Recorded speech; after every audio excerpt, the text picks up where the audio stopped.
আমাদের প্রজন্ম যেই মানে সহনশীলতার শিক্ষা পেয়েছি, যেই ধৈর্যের শিক্ষা পেয়েছি, এখন তো আপনারা দেখেন যে শিল্পী বলতে আপনারা বোঝেন আমার থেকে ভালো যে শিল্পীর সংজ্ঞা কী হতে পারে। এখনকার আর আগের শিল্পীদের দেখবেন যে শিল্পী কাকে বলে। শিল্পী কেবলমাত্র তার ক্যারিয়ার দ্বারা, তার পারফরমেন্স দ্বারা কাজ করে খ্যাতি অর্জন করবে, এখানেই শেষ না।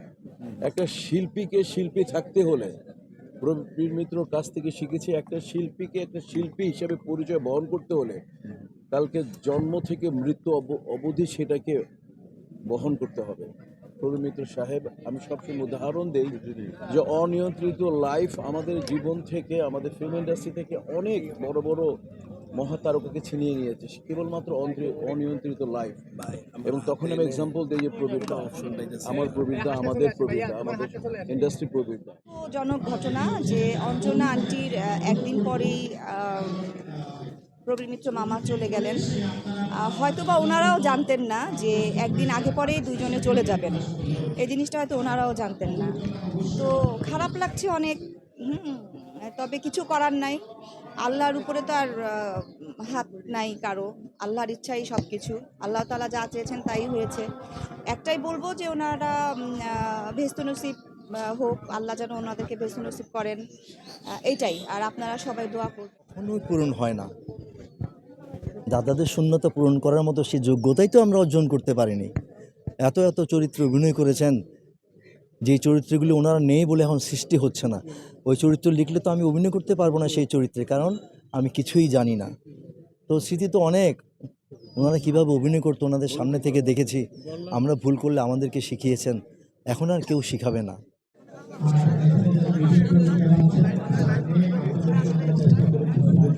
প্রত্যেকটা শিল্পীর সঙ্গে স্মৃতি থাকে। তো উনি চলে যাওয়াটা আমাদের খুব কষ্ট হচ্ছে। এত বড় মাপের শিল্পী, বাবা বলেন, ভাই বলেন, বন্ধু বলেন, সবই ছিল আমাদের। ওনার সবসময় উনি আমাদেরকে বন্ধুর মতো ভাবতো, ভালো উপদেশ দিতেন, ভালো সাজেশন দিতেন। তো আমার স্মৃতি মানে সে ছোটোবেলা থেকেও স্মৃতি, বড় হওয়ার পরও বেশ অনেক স্মৃতি। তো এখন আমাদের তো একটাই কাজ, আমি আগেও বলেছি আবারও বলছি, একটাই কাজ, আমরা দোয়া করব উনি যেন পরকালে সুন্দরভাবে থাকেন। এবং প্রবীরদার সম্পর্কে একটু আমি প্রথমে বলতে চাই যে কিছু মানুষ থাকে যাদের চেহারা দেখার পরেই মানুষের শ্রদ্ধা ভক্তি আসে, আলাদা একটা মায়া কাজ করে। যেরকমটা যদি বলতে চাই যে সাদা কালোর সেই বাংলার নবাব, আজকে প্রবীরদার সঙ্গে তাকেও শ্রদ্ধার সঙ্গে স্মরণ করতে হয়, আমাদের আনোয়ার স্যার।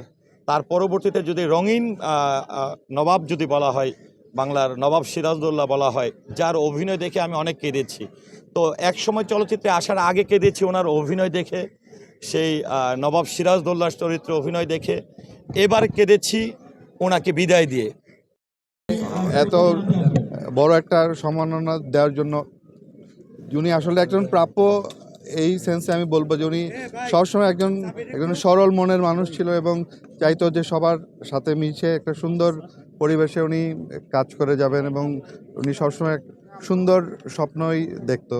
তো মনের দিক দিয়ে অনেক অসম্ভব ভালো একজন মানুষ ছিল। পরিবারের সকলকে উনি অনেক স্নেহ করতো। আমার দুই ছেলে, তারপর আমার শ্যালকের এক ছেলে, ওদেরকে অসম্ভব পছন্দ করতেন এবং নাতিদেরকে সময় দেওয়ার জন্য উনি সবসময় চেষ্টা করতো, এবং মানে ওরাও খুব খুশি থাকতো দাদার সাথে, নানার সাথে। সবাইকে ধন্যবাদ।